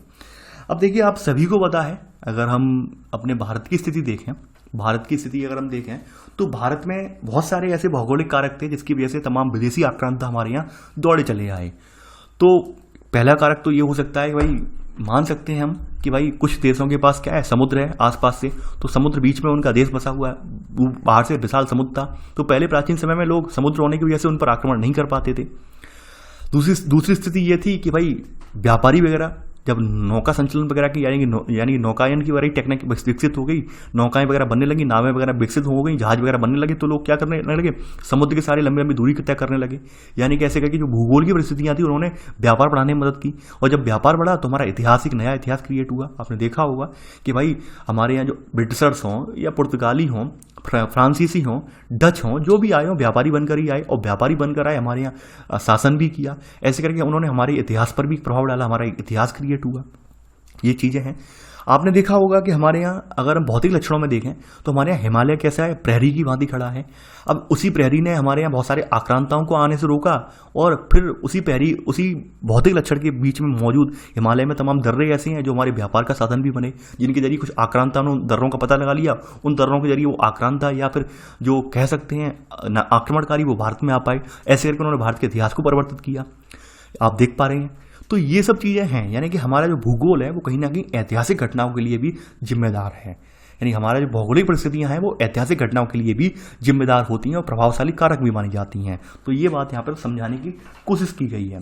तो यहाँ पर आप लिख लेना इसमें थर्ड पॉइंट करके कि भूगोल ऐतिहासिक घटनाओं को प्रभावित करता है। लिख लेना इसमें स्थानिक दूरी स्वयं विश्व के इतिहास की दिशा को परिवर्तित करने के लिए एक प्रभावशाली कारक है। यानी किसी स्थान के बीच की दूरी ये क्या है, विश्व के इतिहास की दिशा को परिवर्तित करने के लिए एक प्रभावशाली कारक है। अब जैसे यहाँ पे बताया गया है कि वर्तमान में जो नए विश्व के देश थे तो उनके चारों तरफ क्या था, एक बड़ा समुद्र था और उसके समुद्र द्वारा प्रदत्त रक्षा कवच था। इसकी वजह से उनकी मिट्टी पर यानी उनकी जमीन पर कोई युद्ध वगैरह नहीं हुआ। यानी कि अभी नए जो विश्व के देश बने उनके पास क्या था, यानी कि वो समुद्र के बीच टापुओं पर स्थित देश थे वो, तो आसपास से बड़ा बड़ा समुद्र था, तो कोई आक्रमणकारी समुद्र में इतनी तीव्र गति से आगे नहीं बढ़ पाया उन पर आक्रमण करने के लिए, तो वो लोग बचे रहे। वहीं कुछ देश ऐसे थे जो कि भू आबद्ध देश थे, यानी एक दूसरे से जमीनें जुड़ी हुई थी उन देशों की, तो आक्रमणकारी जमीन का सहारा लेकर जमीन से जमीन पर तमाम देशों में मारकाट मचाते रहे। तो कहीं ना कहीं भूगोल ने हमारे इतिहास को बचाने में, इतिहास को बनाने में भी योगदान दिया है, वो बात यहाँ पर कही गई है। तो थर्ड का ये पहला सा पॉइंट लिख लेना। देखिए ये भूगोल का इतिहास के साथ सहसंबंध जो है वो क्यों लिखवा रहा हूँ, क्यों बता रहा हूँ, क्योंकि हम जब यहाँ पर इतिहास वाले प्रश्न अटेंड करते हैं GS 1 पेपर में, तो वहाँ पर हमें भौगोलिक महत्व का भी जिक्र करना पड़ता है। जब अगर आपने देखा हो पेपर या फिर पेपर नहीं देखा है, अगर आपने जो मैंने एंशिएंट, मिडाइवल या फिर मॉडर्न हिस्ट्री वाला जो बताया था उसमें मैंने जिक्र किया था, वहाँ पर मैंने भौगोलिक दशाओं का भी जिक्र किया था कि हमारे देश में आक्रमणकारी आए तो आए क्यों, उसका भौगोलिक जिक्र भी मैंने किया था कि भौगोलिक दशाएं हमारे यहाँ कुछ ऐसी थी जिसकी वजह से आक्रमणकारियों को हमारे देश ने लुभाया। ये बात आपने पढ़ी भी थी, तो इसलिए हम यहाँ पर थोड़ा इतिहास वाली घटनाओं से इसका सहसंबंध जो है वो लिखेंगे प्रॉपर वे में। अब यहाँ पर सेकंड सब पॉइंट आप यहाँ पर लिखेंगे इसी में, थर्ड का सेकंड सब पॉइंट यहाँ पर है कि भाई भारत में हिमालय एक महान अवरोधक के रूप में देश की रक्षा करता रहा, परंतु उसमें विद्यमान दर्रे मध्य एशिया के आक्रमणकर्ताओं एवं प्रव्रजकों को मार्ग की सुविधा देते रहे। यानी प्रव्रजक का मतलब यहाँ पर ये है कि भाई शरणार्थी वगैरह जो थे इनके जरिए हमारे यहाँ आने की सुविधा भी देते रहे, व्यापारियों को सुविधा देते रहे, तमाम आक्रमणकारी भी आए। वहीं बात यहाँ पे कही गई है कि ये तो हिमालय के बारे में बताई गई भारत की विशेषता। वहीं अगर बात करें जब नौ संचालन स्टार्ट हो गया, यहाँ पर थर्ड सब पॉइंट है कि जब नौ संचालन स्टार्ट हो गया तो नौ संचालन तकनीकी ने क्या किया, यूरोपीय देशों को भारत सहित कई एशियाई और अफ्रीकी राष्ट्रों पर उपनिवेशीकरण करने में सहायता की, क्योंकि इन्हें क्या था, इन्हें समुद्र के माध्यम से गम्यता मिली, समुद्र के माध्यम से आ जा पाए। तो समुद्र क्या है हमारा, समुद्र एक भौतिक कारक है और भौतिक कारक का प्रयोग करते हुए हमने क्या किया, इतिहास को परिवर्तित किया। यानी हमारे यहाँ आप देख पा रहे होंगे तो तमाम विदेशी आए, उपनिवेश करता है, चाहे पुर्तगाली आए, फ्रांसीसी आए, डच आए, अंग्रेज आए, तो कहीं ना कहीं इन्होंने क्या किया, यानी कि भौतिक संसाधनों का प्रयोग किया, भौतिक संसाधनों का प्रयोग करते हुए भारत में आए और कहीं ना कहीं भारत के इतिहास पर भी असर डाला। इतिहास एक नया इतिहास इन्होंने गढ़ा, तो ये बात आप जानते हैं। तो अब हमने इतिहास के संदर्भ में यहाँ पर इसका अध्ययन कर लिया। अब देखिए आगे इसमें और भी बताया गया है, इसमें प्राकृतिक विज्ञान के संबंध में अध्ययन बताया गया है, प्राकृतिक विज्ञान से किस तरह से ये संबंधित है भूगोल, वो बताया गया है। तो देखिए इनको मैं लिखवाऊंगा नहीं, इनको केवल यहाँ पे समझा दूंगा, इनको लिखवाऊंगा नहीं, वो लिखिए मत, ये वाली चीज़ें। क्यों, रीज़न है क्योंकि हम लोगों को जो इंपॉर्टेंट ज़्यादा है वो हम यहाँ पे नोट डाउन कर रहे हैं, क्योंकि ये जो जिक्र है ये आपको GS 1 पेपर में करना पड़ता है। हिस्ट्री में आपको बताना पड़ता है कि हमारे यहाँ भौगोलिक कारक ऐसे थे जिसकी वजह से विदेशी आक्रांता हमारे यहाँ देश की ओर उन्मुख हुए या आकर्षित हुए या लालायित हुए, यानी कि आपको जिक्र करना पड़ता है, इसलिए मैं लिखवा दे रहा हूँ। बाद बाकी कारक जो हैं उन्हें आप समझ लीजिए कि भाई किस तरह से जुड़े हुए हैं भूगोल से। जैसे यहाँ बताया गया है प्राकृतिक विज्ञान। देखिए प्राकृतिक विज्ञान की बात करें तो परंपरागत भौतिक भूगोल, भौमिकी, मौसम विज्ञान, जल विज्ञान, मृदा विज्ञान, ये सब संबंधित है अगर देखा जाए। और इस प्रकार भू आकृति विज्ञान, जलवायु विज्ञान, सामुद्रिक विज्ञान, इस सब में ये प्राकृतिक विज्ञान से इन सब का संबंध है, यानी सब ये प्रकृति के अंतर्गत तो ये चीज़ें आ जाती हैं। तो कहीं ना कहीं भूगोल इनसे संबंधित है, यानी सब चीज़ें किस पर हैं, भूगोल पर, और भूगोल में इनका इंडिविजुअली अध्ययन कर रहे हैं तो क्या ये सब चीज़ें कोरिलेटेड हैं, जुड़ी हुई हैं। अब वहीं बात करते हैं मैथ का। मैथ की बात कही गई है कि एक भूगोल वेत्ता को गणित और कला में भी रुचि होती है, कला से भी संबंधित है, क्योंकि आप तमाम मानचित्र वगैरह तैयार करते हैं, रेखांकन करते हैं, किसी चीज़ का उसका ऊंचाई, दूरी, तुंगता वगैरह ज्ञात करते हैं कि भाई कितना ऊंचा है, समुद्र तल से दूरी कितनी है, यहाँ पर अक्षांश क्या है, देशांतर क्या है। तो ये सब जो घटनाक्रम जो होती हैं, खगोली जो घटनाक्रम होता है, वो सब आप किसके जरिए पता लगाते हैं, वो गणितीय कलाओं के जरिए पता लगाते हैं। तो इस तरह से हम कह सकते हैं कि भूगोल में गणित भी आ जाता है। ठीक है, अब आगे बढ़ते हैं। यानी ये तो आपने जो गणितात्मक ये चीज़ें देख ली भूगोल में। अब आगे यहाँ पे दिखाया गया है भूगोल सामाजिक विज्ञान के रूप में। अब देखिए सामाजिक विज्ञान में समाज से संबंधित बहुत सारे विषय आ जाते हैं। जैसे सामाजिक विज्ञान में यहाँ पर समाजशास्त्र आ जाता है, राजनीतिक विज्ञान आ जाती है, अर्थशास्त्र आ जाती है, जननांकी आ जाती है, सामाजिक यथार्थता का अध्ययन यहाँ पे करते हैं। लेकिन ये सब चीज़ें होती कैसे हैं? समाज तो वही है कि यानी कि जो धरातल पर मौजूद कोई भी व्यक्ति है, ये धरातल पर मौजूद कोई भी व्यक्ति हैं, तो यहाँ पर जो भी यहाँ पर अपनी क्रियाकलाप कर रहे हैं, जो भी अपनी संस्कृति का संवहन कर रहे हैं, तो उन सब की जो विशेषताएं होती हैं वो समाजशास्त्र के जरिए कोरिलेट कर देते हैं। तो कहीं ना कहीं ये सब भूगोल से जुड़ी हुई शाखाएं हैं। सामाजिक विज्ञान की शाखाएं भी जो है भूगोल से जुड़ी हुई हैं। राजनीतिक विज्ञान का मतलब क्या है कि एक देश में रहने वाले निवासी हैं, बाकी उनकी दशा किस प्रकार की है, किस तरह से अपने जो है यहाँ पर अन्योन्य क्रिया कर रहे हैं, किस तरह से अपने विचारों का आदान प्रदान कर रहे हैं, किस तरह से वो आपस में बैठकर वहाँ पर सरकारों का निर्माण कर रहे हैं, गिरा रहे हैं, तो वो सब किस में आ गया? भूगोल में आ गया। यानी हमने अगर हम संसद की बात करें, राजनीतिक विज्ञान पर अगर मैं पहुंच जाऊं, संसद की बात करूं, हमारी संसद जो है विविधता का प्रतिनिधित्व करती है, यानी विविधता में एकता का प्रतिनिधित्व करती है। हमारी संसद में हमारे देश के विभिन्न विभिन्न रीजन से लोग आते हैं, जिनकी सामाजिक और सांस्कृतिक पृष्ठभूमि भिन्न भिन्न होती है। भौतिक पृष्ठभूमि अगर देखें, यानी कोई जम्मू कश्मीर से आ रहा है, कोई कन्याकुमारी से आ रहा है, कोई यहाँ पर अरुणाचल प्रदेश से आ रहा है, कोई मणिपुर से आ रहा है, तो यानी विभिन्न विभिन्न पृष्ठभूमियों के लोग आ रहे हैं। तो कहीं ना कहीं वो क्या है, उनका भौगोलिक स्थिति है। तो ऐसे करके एक राजनीति का निर्माण कर रहे हैं। तो ये राजनीतिक विज्ञान भी जो है भूगोल के अंदर ही आ गया। तो ये सब शाखाओं में कहीं ना कहीं ये सब चीज़ें घनिष्ठता से जुड़ी हुई हैं। सामाजिक विज्ञान की जो शाखाएं हैं वो कहीं ना कहीं भूगोल से उनका जो है डायरेक्ट रूप से संबंध है।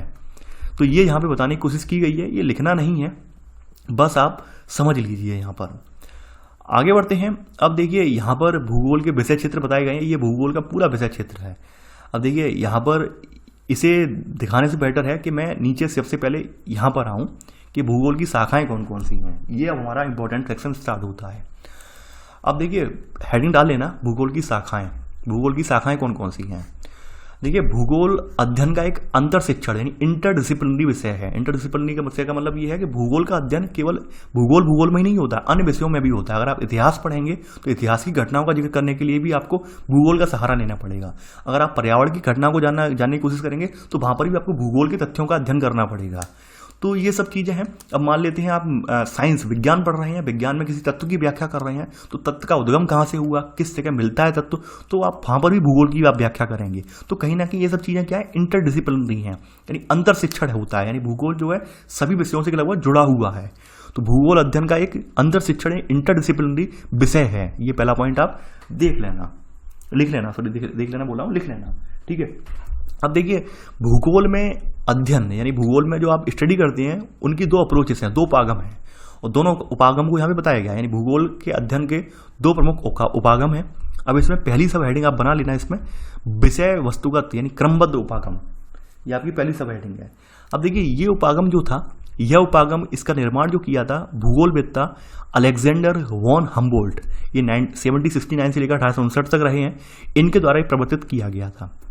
तो यहाँ पर लिख लेना है इसी में सेकंड के पहले सब पॉइंट है विषय वस्तुगत उपागम में कि इसका जो है यानी इसका जो उपागम का निर्माण किसके द्वारा किया गया, भूगोलवेत्ता अलेक्जेंडर वॉन हम्बोल्ट के द्वारा किया गया। वहीं आपका सेकंड सब पॉइंट है, सेकंड उपागम है सेकंड का, यह है प्रादेशिक उपागम। इसका विकास जो था हम्बोल्ट के समकालीन एक दूसरे जर्मन भूगोलवेत्ता हुए हैं कार्ल रिटर। तो कार्ल रिटर ने किसका विकास किया है, प्रादेशिक उपागम का विकास किया है, ठीक है। तो अब हम यहाँ पर देखेंगे इस चैप्टर में कि भाई जो क्रमबद्ध उपागम है वो किस तरह से है और यहाँ पर प्रादेशिक उपागम भूगोल है वो किस तरह से अध्ययन किया जाता है।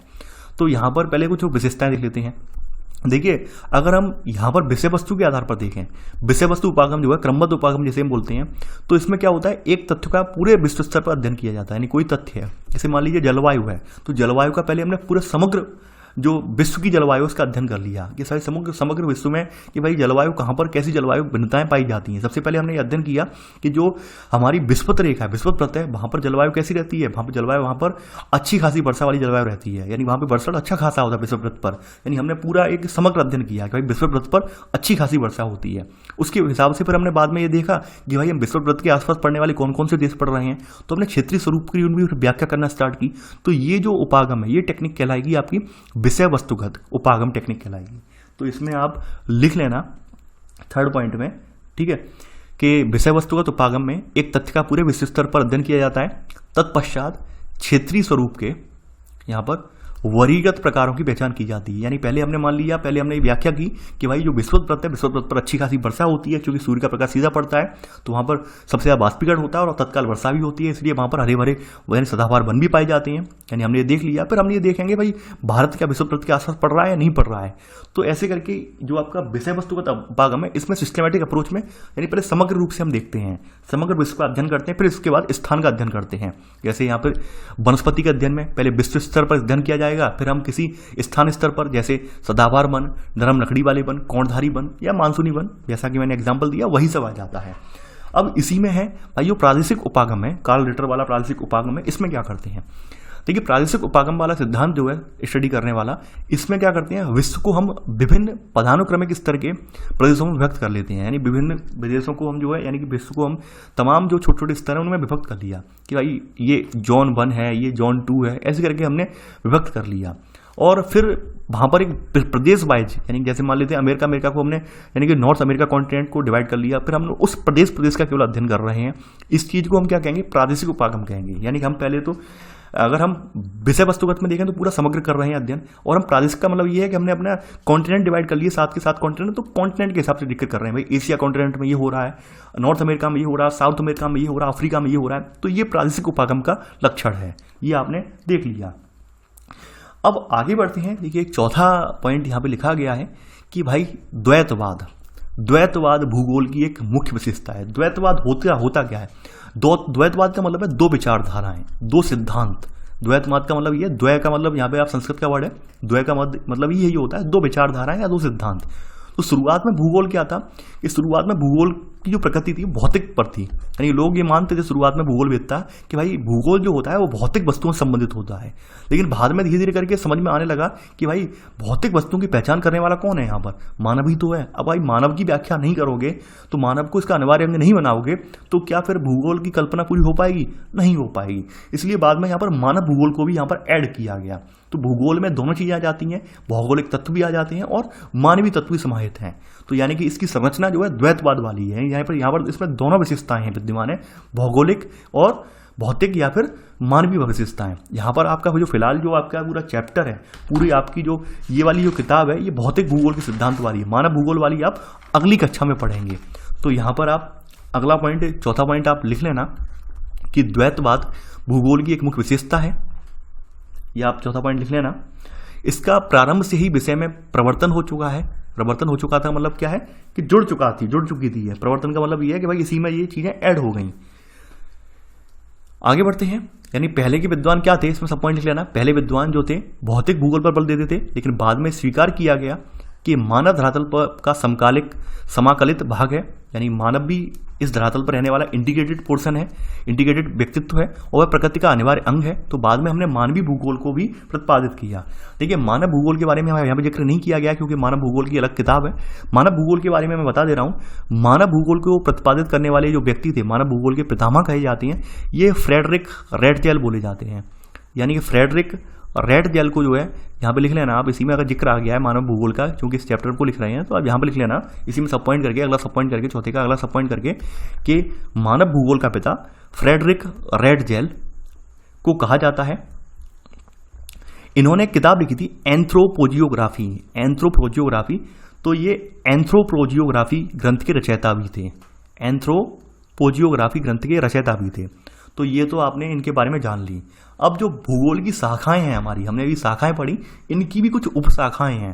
तो उन उपशाखाओं के लिए हम यहाँ पर वो उपशाखाएं लिखवाएंगे नहीं, पूरा डायग्राम बनवाएंगे आपको। और डायग्राम के लिए आप पूरा एक प्लेन पेज ले लेना, मैं बता रहा हूँ। यानी कि छोटा मोटा डायग्राम नहीं है, बहुत बड़ा डायग्राम है, तो पूरा प्लेन पेज ले लेना। और वहाँ पर उस डायग्राम को पूरा मैं डायग्राम से डिफाइन कर दूंगा। उसके लिए अलग से मैं आपको डिफाइन नहीं करूँगा, यानी पूरा डायग्राम से समझा दूंगा कि होता क्या क्या है इसमें। अब देखिए सबसे पहले यहाँ पर समझाने की कोशिश की गई है भूगोल की शाखाओं में विषय वस्तुगत वाला डायग्राम। यानी कि ये जो अप्रोच है, यानी क्रमबद्ध उपागम या फिर विषय वस्तु उपागम वाला अप्रोच है, जो कि आपके सामने डायग्राम के रूप में प्रस्तुत किया गया है। डायग्राम कुछ इस प्रकार स्टार्ट होता है। भूगोल की शाखा में क्रमबद्ध उपागम का डायग्राम है। यहाँ पर बताया गया है भाई भौतिक, यानी कि पहले तो भूगोल को डिवाइड कर लिया हमने कितने प्रकारों में, 4 प्रकारों में। भौतिक है, सैद्धांतिक है, सैद्धांतिक मतलब दर्शन, यानी हमारी कुछ तो अवधारणाएं होंगी, कुछ सिद्धांत होंगे, दर्शन के सिद्धांत होंगे, ठीक है। तो सिद्धांतिक भूगोल भी है। विधि तकनीक में मतलब जो हमारी टेक्निक आज हम यूज करते हैं भूगोल में, चाहे मैपिंग बनाने वाली, सर्वेक्षण करने वाली, या फिर यानी कि जो जियोग्राफिकल यानी जियोग्राफिकल इंडिकेशन करने वाली, या फिर जियोग्राफिकल सर्वे वाली जो तकनीक अपनाते हैं, तो वो तकनीकी भी इसमें आ जाती हैं। मानव, यानी मानव एक कारक है। यानी आपने ये भी जाना कि भूगोल में शुरुआत में जो था भूगोल केवल भौतिक माना गया, लेकिन बाद में इसकी प्रकृति द्वैतवाद वाली हो गई, यानी यहाँ पर मानव भी कारक है और भौतिकी, दोनों में अंतर संबंध है। ये बात बाद में स्वीकार की गई। तो पहले तो आप भूगोल की शाखाओं के रूप में ये 4 पॉइंट आप डाल दीजिए: भौतिक, सिद्धांत दर्शन शास्त्र और विधि एवं तकनीक, और यहाँ पर मानव। देखिए शुरुआत में पहले जिस लहजे में डायग्राम बना है उसी लहजे में अगर मैं डायग्राम आप बनाएंगे तो ज़्यादा बेटर रहेगा, क्योंकि अगर आप आगे पीछे कर देंगे तो स्पेस नहीं बचेगा। तो सबसे पहले सिद्धांत वाला समझाने की कोशिश करते हैं। सिद्धांत में क्या आता है? भौगोलिक चिंतन किया जाता है। चिंतन आप जानते हैं, जो दर्शन शास्त्र वाले होते हैं अपनी अपनी अवधारणाएं देते हैं, अपने सिद्धांत देते हैं, भाई ये चीज़ यहाँ पर प्रकृति में विद्यमान हुई है, इसके पीछे क्या लॉजिक रहा होगा, क्या चीज़ें घटित हुई होंगी। जैसे सिंधु घाटी सभ्यता हुई, तो सिंधु घाटी सभ्यता पे तमाम दर्शन शास्त्रियों का अपना अपना मत है। कुछ ने वहाँ पे अलग मत दिया, कुछ ने अपना वहाँ पे अलग मत दिया। तो ये जो चीज़ें आ गई किसमें आ गई? ये दर्शन शास्त्र के दायरे में आ गई। इसके अलावा मानव पारिस्थितिकी, यानी भू और मानव की पारस्परिक जो क्रिया है, इसको हम जिक्र करते हैं। जैसे आपने देखा होगा तमाम सम्मेलन वगैरह होते हैं, तमाम सम्मेलनों में वर्णन किया जाता है। जैसे अभी लड़की थी ग्रेटा थनबर्ग, तो ग्रेटा थनबर्ग ने क्या किया, बड़ी एंग्री हुई थी उस सम्मेलन में कि भाई आप हमारी प्रकृति को नुकसान पहुंचा रहे हैं, प्रकृति को चोट पहुंचा रहे हैं, इस तरह से करके। तो ये क्या है? ये हम इस पर विचार कर रहे हैं, यानी हम जो क्रियाकलाप कर रहे हैं, हम जो गतिविधियां अपना रहे हैं, उससे कहीं ना कहीं प्रकृति का दोहन हो रहा है। तो वो सब चीजें हम कहाँ पर रख रहे हैं? दर्शन शास्त्र के दायरे में रख रहे हैं। यानी भूगोल की शाखा, यानी भूगोल की बातें हैं, जो भूगोल में पर्यावरण भी आ जाता है। तो पर्यावरण का, जब हम पर्यावरण को नुकसान पहुंचाने की घटना का जिक्र कर रहे हैं, उसके बारे में चिंतन कर रहे हैं, मनन कर रहे हैं, तो वो दर्शन शास्त्र के दायरे में रखकर कर रहे हैं। तो सिद्धांत में 2 तरह के आ गए, लिख लेना, भौगोलिक चिंतन और मानव पारिस्थितिकी, ठीक है। विधि तकनीक आप आ जाते हैं। विधि तकनीक को सब कैटेगराइज किया गया है। इसमें 4 तरीके बताए गए हैं, पहला, दूसरा, तीसरा। देखिए इसी लहजे में बनाना डायग्राम तो आपका जगह बच जाएगी। चौथा, और चौथे में भी यहाँ पर 1, 2, 3, ये 3 तरह बताए गए हैं। पहले मानचित्र कला, यानी पूरा भूगोल जो होता है, चित्र बनाए जाते हैं, पूरे डायग्राम पर आधारित होता है, ठीक है, मैप बनाए जाते हैं। मात्रात्मक तकनीक, आप ये बताते हैं कि भाई कौन सी चीज़ वहाँ पर कितनी विद्यमान है, यानी आपको पता है कि हमारे यहाँ कौन कौन से रिसोर्स हैं, कौन कौन से नहीं है। आपको ये भी पता था कि हमारे यहाँ किसी समय कोलार और हट्टी खानों सोना निकाला जाता था, लेकिन वर्तमान में यहाँ पे सोने के भंडार कम है। और अभी हाल में रिपोर्ट आई कि भाई सोनभद्र जो यूपी का जिला है, वहाँ पर स्वर्ण भंडार है। तो मात्रात्मक तकनीक का हम पता लगाते हैं भूगोल में विधि तकनीक की सहायता से। क्षेत्रीय सर्वेक्षण विधि का से करते हैं, यानी हम कुछ कुछ एरियाज जो होते हैं उनका सर्वे करते हैं, उसके आधार पर आंकड़े जुटाते हैं कि भाई यहाँ पर ये चीज़ें हुई हैं, यहाँ पर ये चीज़ें हो रही हैं। इसके अलावा भू सूचना के लिए हम यहाँ पे GIS तकनीक, GPS तकनीक, यानी ग्लोबल पोजिशनिंग सिस्टम नहीं है, जियोग्राफिकल पोजिशनिंग सिस्टम है यहाँ पर, या फिर LIS तकनीक, ये टेक्निक इस्तेमाल करते हैं। तो ये इसमें सब पॉइंट करके आप लिख लेना ये, ठीक है, ऐसी डायग्राम में। अब आते हैं भौतिक पक्ष में। भाई भौतिक पक्ष में कितने इसके पार्ट हैं भौतिक पक्ष के? तो भौतिक पक्ष के यहाँ पे पार्ट बताए गए हैं कि भाई भौतिक पक्ष में यहाँ पर मूलतः 4 पार्ट हैं इसके। यहाँ पे 4 पार्ट कौन कौन से हैं? भू आकृति विज्ञान है, यानी भू आकृति विज्ञान में क्या है, जमीन के अंदर, नहीं, जो जमीन के अंदर जो तत्व विद्यमान है, तत्व मौजूद है, उनका अध्ययन किया जाता है भूगोल के तहत। जलवायु विज्ञान है, आपके मौसम पर जो प्रभाव पड़ता है, यानी मौसम पर, जलवायु पर, या आपके आसपास के मौसम, आसपास में होने वाले जो प्राकृतिक परिवर्तन है, इनके लिए वर्षा वगैरह है, वर्षा कम ज़्यादा होना, तो वो सब जलवायु विज्ञान के तहत देखते हैं। जल विज्ञान का मतलब यह पृथ्वी पर मौजूद जो भी जल है, यानी पूरे पृथ्वी पर मौजूद चाहे सामुद्रिक जल हो, भौम जल हो, या फिर झीलों का जल हो, और यानी जो भी जल है, जल के स्वरूप है, उन सभी चीज़ों को जल विज्ञान के तहत रखा जाता है। मृदा भूगोल क्या है, आपकी जो फसलें वगैरह उगाई जाती हैं वो किस में, मृदा में उगाई जाती हैं, उसका अध्ययन अलग से करते हैं, तो वो किस में आ जाता है, वो मृदा भूगोल में आ जाता है। तो ये इस तरह से ये कितनी शाखाएं हुई, ये टोटल शाखाएं हैं भौतिक भूगोल की। भौतिक भूगोल की कितनी शाखाएं हैं यहाँ पर? भौतिक भूगोल की हैं 4 शाखाएं, 1, 2, 3 और 4 शाखाएं जो हैं ये भौतिक भूगोल की शाखाएं हैं, ठीक है। अब इसके अलावा यहाँ पर देखिए, ये अभी लाइन ये वाली लिखनी नहीं है, ये अभी समझाऊंगा मैं अंतरा पृष्ठ का क्या मतलब है। अब बात करते हैं अगला, जो मैंने बता दिया, यानी भूगोल द्वैतवाद वाला, सिद्धांत वाला है। अब यहाँ पर भूगोल की अगली स्थिति अगर हम देखें तो भूगोल में मानव भूगोल भी आ जाता है। जैसे बाद में जो भूगोलवेत्ताओं ने स्वीकार किया कि भाई मानव भी भूगोल का एक प्रमुख घटक है, मानव, ऐसे करके वहाँ पे द्वैतवाद वाला सिद्धांत भूगोल में स्टार्ट हो गया। तो मानव को कितने में डिवाइड किया है? मानव की के जो क्रियाकलाप हैं इनको डिवाइड किया है सामाजिक सांस्कृतिक क्रियाकलाप, यानी हर जगह मानव की कुछ समाज होता है, कुछ संस्कृतियाँ होती हैं, कल्चर होता है, वो भूगोल में आ जाता है। इसके अलावा कुछ ऐतिहासिक परिप्रेक्ष्य होते हैं, यानी आप सभी का कुछ ना कुछ ऐतिहासिक वर्णन है, आपके यहाँ कुछ सभ्यताएं विकसित हुई तो उनका एक इतिहास है, वो भी भूगोल से संबंधित है।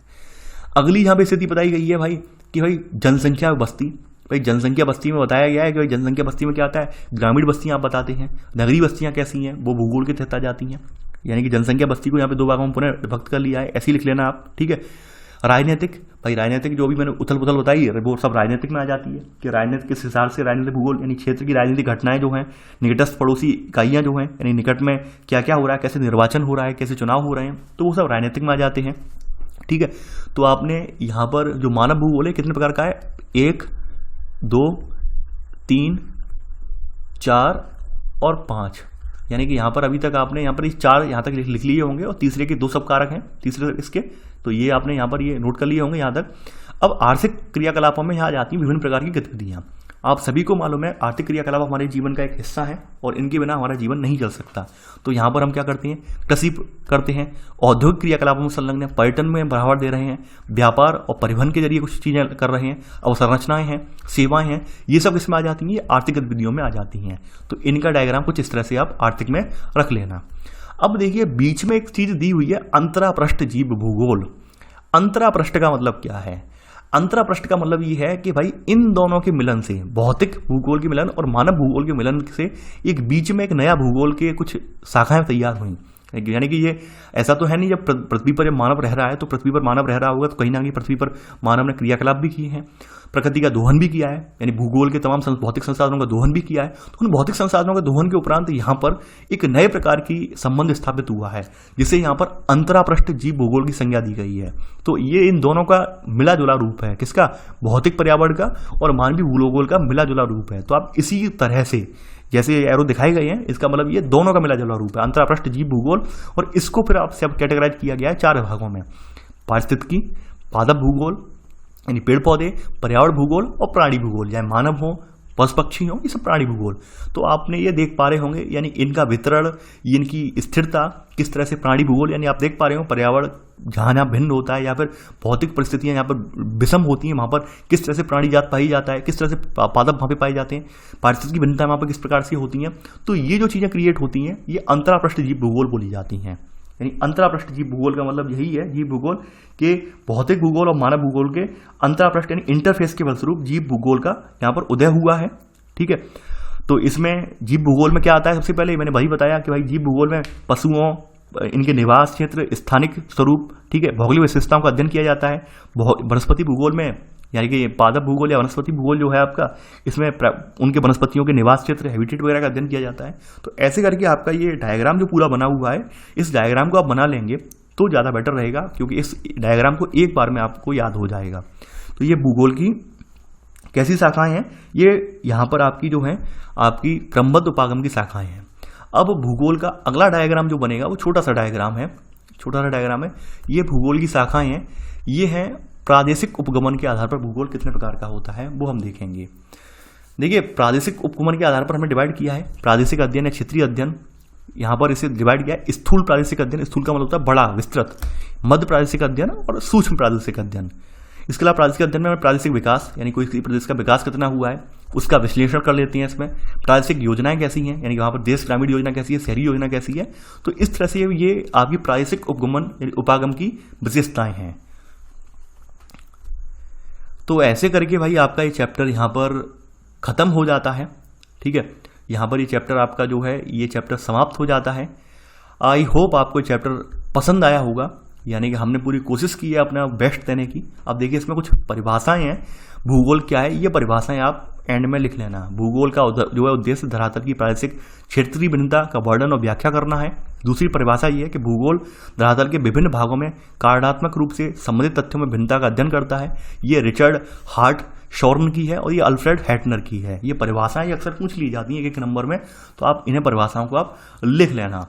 ऐसे करके आपका ये चैप्टर यहाँ समाप्त हो जाता है। ये भूगोल का महत्व क्या है ये आप पूरा चैप्टर पूरा किताब पढ़ेंगे तो महत्व समझ में आ ही जाएगा। यहाँ पर कोई एक महत्व बताने से कोई काम चलेगा नहीं है, पूरा 9 चैप्टर और हैं तो 9 चैप्टर में आप अच्छे से महत्व देख लेंगे भूगोल का महत्व। तो ऐसे करके आपका ये चैप्टर समाप्त हो जाता है। मेरी कोशिश यही रहती है कि आपको कंटेंट चाहे देर से तो जरूर मिले, लेकिन कंटेंट में कोई कोताही नहीं बरती जाए। कंटेंट आपको प्रामाणिक हो, पूरी व्याख्या उसकी प्रॉपर वे में हो, ताकि आपको अच्छे से बोधगम्य रूप में आपको समझ में आए। देखिए, फिर भी इन सब के बावजूद आप लोगों से सबसे बड़ी निराशा मुझे ये होती है कि आप लोग वीडियो देखते नहीं हैं। ये यानी कि जो आपका ज्योग्राफी वाला पोर्शन है, ज्योग्राफी वाले पोर्शन वाले को देखने वाले को कम से कम मात्र 15 से 20 लोग हैं, जबकि कमेंट मुझे करके लगभग 100 से ऊपर लोग कमेंट करते हैं, सर आपकी ज्योग्राफी की वीडियो नहीं आ रहे हैं, ये नहीं आ रहा है, वो नहीं आ रहा है। लेकिन ये अगर मैं 48 घंटे का एक सर्वे करूं, 48 घंटे का एक आंकड़ा अगर प्रदर्शित करूं अगर किसी अगली वीडियो में, तो आप देखेंगे कि 20 लोग भी वीडियो पूरा नहीं देखेंगे। ये सबसे दुख की बात है। आप लोगों को वीडियो ज़्यादा से ज़्यादा देखना है, इसके अलावा वीडियो को लाइक शेयर करना आपको नहीं भूलना है। तो चलिए, आज के लिए बस इतना ही। आई होप आपको लेक्चर पसंद आया होगा। Thanks for watching. जय हिंद।